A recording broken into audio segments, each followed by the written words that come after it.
नमस्कार दोस्तों, मैं हूं डॉक्टर दीपक तुपे, विवेकानंद कॉलेज कोल्हापुर। आज हम स्तंभ लेखन का संपादन कैसे करना है ये देखने वाले हैं। हालांकि हम संपादन की प्रक्रिया इसके पहले कई वीडियो में अपने चैनल पर देख चुके हैं, लेकिन आज हम संपादन स्तंभ लेखन का संपादन कैसे करना है ये देखने वाले हैं। हालांकि सबसे पहले स्तंभ लेखन के संपादन में विषय का चयन करना होगा। समाचार पत्रों में हम विभिन्न स्तंभों की योजना देखते हैं और इस विभिन्न स्तंभों की योजना में सबसे महत्वपूर्ण है कि किसी भी स्तंभ के अंतर्गत कोई न कोई विषय का चयन करना होगा और विषय चयन के बाद दूसरा जो आता है वह तथ्यों की क्रमबद्धता। हालांकि विषय का चयन करते समय उसमें समाज उपयोगी विषय हो, महत्वपूर्ण विषय होना चाहिए। ऐसा विषय जो जनोपयोगी हो, जो रुचि का हो, आम जन की रुचि का हो। ऐसा विषय जो पाठकों को अखबार के प्रति आकर्षित करे और लोगों के ज्ञान में वृद्धि करे। उसके बाद है तथ्यों की क्रमबद्धता। जो विषय का चयन आपने किया है उसमें जो कुछ तथ्य आप प्रस्तुत करना चाहते हैं उसमें पहले, दूसरे, तीसरे, चौथे उस प्रकार का क्रम निर्धारित करना होगा। उसमें एक श्रृंखला ताकि बनी रहे, एक सिलसिला, एक क्रमबद्ध विषय का एक प्रवाह उसमें निरंतर बहता रहे। इसी कारण तथ्यों की क्रमबद्धता स्तंभ लेखन के संपादन में जरूरी है। उसके बाद हम देखते हैं कि सटीक विवेचन और विश्लेषण, यानी स्तंभ लेखन करते समय आप जो जानकारी दे रहे हैं या आप जो विचार प्रस्तुत कर रहे हैं वो बिल्कुल सटीक होने चाहिए। उसी का ही विवेचन विश्लेषण इसके अंतर्गत होना चाहिए जो सत्य घटना है। जो कुछ जानकारी आप दे रहे हैं वो पूरी तरह से ईमानदारी से और प्रामाणिकता से देनी चाहिए। यानी विश्वसनीय जानकारी का सटीक, यानी जो है वही, उसमें बदलाव नहीं होना चाहिए। तो उसका विवेचन विश्लेषण करना स्तंभ लेखन के अंतर्गत जरूरी है। उसके बाद अगला संपादन, स्तंभ लेखन के संपादन का तत्व है संप्रेषणीयता एवं रोचकता। यानी हम ये देखते हैं कि जो स्तंभ हम लिख रहे हैं उसमें जो जानकारी हम दे रहे हैं वो सही मायने में संप्रेषित हो रही है कि नहीं हो रही, और उस जो जानकारी का संवहन या संप्रेषण हो रहा है उससे पाठक जुड़ रहा है कि नहीं जुड़ रहा है, उसमें उसे रुचि या एक प्रकार की लगन जिसे हम कहते हैं वो लगन उसमें पाठकों को हो रही कि नहीं हो रही। तो उसका ध्यान उसमें रखना होगा और जो बात हमको पाठकों तक तो पहुंचानी है उसका संप्रेषण हर हाल में उस स्तंभ से होना चाहिए।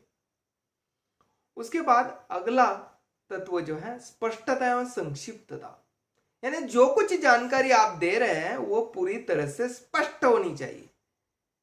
यानी जो कुछ कहना है वो ठोक बजा के कहना है और जो जानकारी आप दे रहे हैं उसे संक्षिप्त रूप में दी जानी चाहिए। यानी समाचार के जो जगह है उसका बहुत मूल्य रहता है।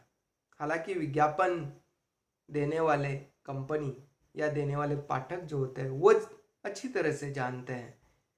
इसी कारण समाचार पत्र में जो जानकारी स्तंभ लेखन के अंतर्गत हम दे रहे हैं वह पूरी तरह से कम शब्दों में ज्यादा आशय वाली बात, यानी गागर में सागर भरने वाली बात, वो इसमें संक्षिप्तता में आ जानी चाहिए। तभी सही मायने में स्तंभ लेखन का संपादन हो जाता है। उसके बाद हम देखते हैं कि जिज्ञासा एवं कौतूहल। जिज्ञासा और कौतूहल ये हर हाल में हर स्तंभ में बने रहना चाहिए, क्योंकि पाठक की जिज्ञासा ही पैदा नहीं होगी या कौतूहल ही निर्माण नहीं होगा तो पाठक स्तंभ क्यों पढ़ेगा? यानी उसे ऐसी जानकारी दी जानी चाहिए जो आज तक वो नहीं जानता है, और जानता भी है तो वो जानकारी नहीं होनी चाहिए, और केवल वो जानकारी पाठकों को आगे का स्तंभ का जो सिलसिला है, जो पैराग्राफ है, वो पढ़ने के लिए लालायित करने वाला ऐसा जिज्ञासावर्धक और कौतूहलवर्धक स्तंभ होना चाहिए। उसके बाद अगला जो है सहजता एवं स्वाभाविकता। आप जो कुछ जानकारी या जो कुछ तथ्य या विचार प्रस्तुत कर रहे हैं स्तंभ लेखन में, उसमें सहजता होना और स्वाभाविकता से प्रस्तुत किया जाना बहुत ही महत्वपूर्ण है, क्योंकि सहज एवं सरल और सीधी सपाट एवं प्रवाहमयी या बोलचाल की भाषा में जो बात हम पाठकों तक पहुंचाना चाहते हैं, वो यदि सहजता उसमें है तो उसके पसंद में आती है, उसके रुचि में आ जाती है। इसी कारण उसमें सहजता एवं स्वाभाविकता का होना स्तंभ लेखन करते समय ध्यान रखना होगा। उसके बाद है नवीनता एवं मौलिकता। यानी नवीन जानकारी जो आप स्तंभ लेखन के में दे रहे हैं, वो उसका संपादन करते समय ये तथ्य बहुत महत्वपूर्ण है कि आप जो जानकारी दे रहे हैं वो नई है, मौलिक है, जो किसी के पास नहीं है। ऐसी मौलिक और जो नवीन, जो पाठकों के ज्ञान में वृद्धि कर सके, ऐसी जानकारी जिसमें एक नया तथ्य पाठक जानने लगे जो आज तक न जानता हो, ऐसा विचार जो पाठक को समझ में आता हो और पाठक को नया ज्ञान देता हो। तो इसी प्रकार की दृष्टि से स्तंभ लेखन करते समय नवीनता एवं मौलिकता का भी ख्याल रखना होगा। उसके बाद है गतिशीलता एवं पठनीयता। यानी आप जो जानकारी या जो तथ्य स्तंभ लेखन के अंतर्गत प्रस्तुत कर रहे हैं, उसमें एक गतिशीलता होनी चाहिए, एक प्रवाहमयता होनी चाहिए। यानी पाठक पढ़ते समय उसमें एक पठनीयता का होना जरूरी है। यानी पाठक पढ़ते समय उसे कहीं भी ऐसा न लगे कि वाक्यों को खींच तान कर बीच में घुसेड़ दिया है। पढ़ते समय एक लयबद्ध, एक सिलसिला उसमें निरंतर बरकरार रहना चाहिए। तो इसी प्रकार गतिशीलता एवं पठनीयता ये भी इसका महत्वपूर्ण तत्व है। उसके बाद स्तंभ लेखन के संपादन का अगला जो तत्व है वह है विश्वसनीयता, सत्यता या प्रामाणिकता।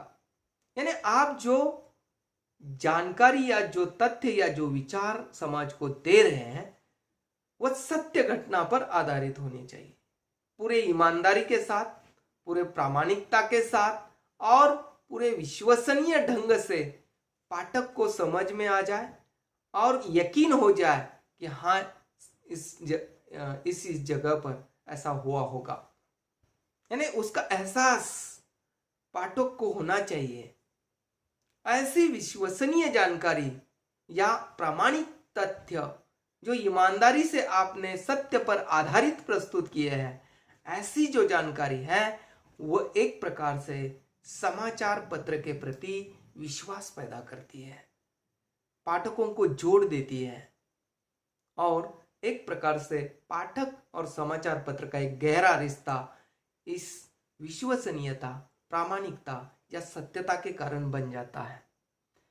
उसके बाद अगला स्तंभ लेखन का संपादन का तत्व है ज्ञानवर्धक एवं बोधगम्य। जो तथ्य या विचार आप प्रस्तुत कर रहे हैं वो ज्ञान देने वाले और बोध देने वाले होने चाहिए। यानी आपका स्तंभ केवल विवेचन विश्लेषण करके विवेचन विश्लेषण तक सीमित नहीं होना चाहिए। उसे कोई ना कोई जानकारी, कोई ना कोई विचार पाठकों पर छोड़ देना चाहिए और जिसके कारण उसका दिल और दिमाग झकझोर झकझोर हो जाए। इससे क्या होता है कि उसमें पाठक एक प्रकार से बोध मिल जाता है और एक नया ज्ञान मिलने का एहसास उसे होता है और पाठकों के ज्ञान में समृद्धि आ जाती है। अगला है सजीवता एवं जीवंतता। आप जो कुछ तथ्य प्रस्तुत कर रहे हैं स्तंभ लेखन संपादन में, तो वह सजीव, पढ़ते समय ऐसा जीवंतता का एहसास आपके लेखन में होना चाहिए, तभी वह स्तंभ जनमानस में रोचक बन जाता है, उसके प्रति रुचि पैदा होती है। इसी कारण सजीव ऐसी जानकारी जो ताजा हो और जो सत्य घटना पर आधारित हो, तो निश्चित ही वह स्तंभ पाठक पसंद करता है। अगला है कलात्मकता, यानी ये बात भी बहुत महत्वपूर्ण है कि आपके लेखन में एक प्रकार की कला उस स्तंभ लेखन के संपादन में दिखाई देनी चाहिए। शुरुआत के तथ्य कौन से हैं, आखिरी के तथ्य कौन से हैं, और उसमें पाठकों को ये भी पता नहीं चलेगा कि कब आपने उसके मस्तिष्क को तरोताज़ा किया है और नए विचार उसके दिमाग में छोड़ दिए हैं। तो इसी प्रकार की कलात्मक ढंग से आप उसे प्रस्तुतिकरण जो है वो होना चाहिए।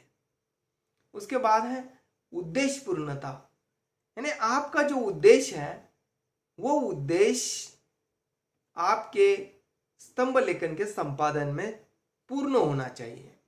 यानी जिस लक्ष्य या उद्देश्य को लेकर आप स्तंभ संपादित कर रहे हैं वो पाठकों को पहुंच जाना चाहिए, संप्रेषित होना चाहिए, उसके गले भी उतरना चाहिए और उसमें बोध भी लेना चाहिए।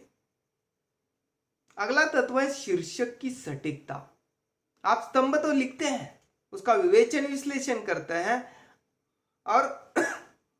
और ये देखते हैं, हम ये देखते हैं कि कई स्तंभ लेखक शीर्षक देने में कमजोर साबित होते हैं। इसी कारण स्तंभ लेखन करते समय उसमें एक सटीक शीर्षक, जिसके लिए दूसरा शीर्षक हो ही नहीं सकता, स्तंभ लेखन के अनुकूल शीर्षक, सारगर्भित शीर्षक, आकर्षक शीर्षक, ऐसा शीर्षक जिसमें पाठक को ऐसा लगे कि हाँ यार ये पठनीय है और इसे पढ़ना चाहिए, ऐसा आकर्षण शीर्षक में होना चाहिए। इसी कारण शीर्षक की सटीकता स्तंभ लेखन का संपादन का तत्व है। आखिरी में है भाषा शैली। दोस्तों ये बहुत महत्वपूर्ण तत्व है, क्योंकि भाषा से ही पाठक क्या करता है, पढ़ता है। क्योंकि भाषा जितनी सरल, आम जन के लिए या सभी जन के लिए बोधगम्य, सहज, सरल और ऐसी भाषा जो अंत तक आपकी रोचकता और जिज्ञासा और कौतूहल बनाए रखने वाली भाषा यदि है, तो मुझे लगता है कि वह स्तंभ लेखन सफल बन जाता है। ऐसा स्तंभ लेखन संपादित करते समय आप इन सारे बातों का ख्याल रखते हैं, तो मुझे लगता है कि उस स्तंभ का ही नहीं, उस अखबार का नाम भी रोशन होने में देर नहीं लगेगी। धन्यवाद।